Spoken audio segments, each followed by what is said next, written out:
Nagkabulbul na ang daloy ng trapiko sa ilang lansangan sa Metro Manila kasunod ng pagbuhos ng malakas na ulan kanina. Baka alas 6 ngayong gabi, mabigat na ang daloy ng mga sasakyan sa C5 Divis hanggang sa C5 Bagong Ilog sa Pasig. Kaya din sa northbound lane ng Ayala hanggang sa... Sir, ano pong masasabi niyo sa trapiko natin sa lungsod ng Dinas? Sir, kunting pahayag lang po, sir.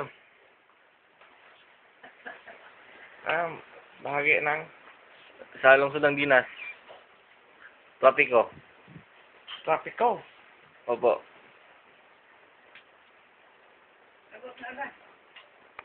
Ang ganda na walang traffic dito eh. Okay. Ganun po ba? Ano pong masasabi niyo sa desisyon ng korte tungkol kay Pangulong Estrada? Mga desisyon mo yun ng Jurado.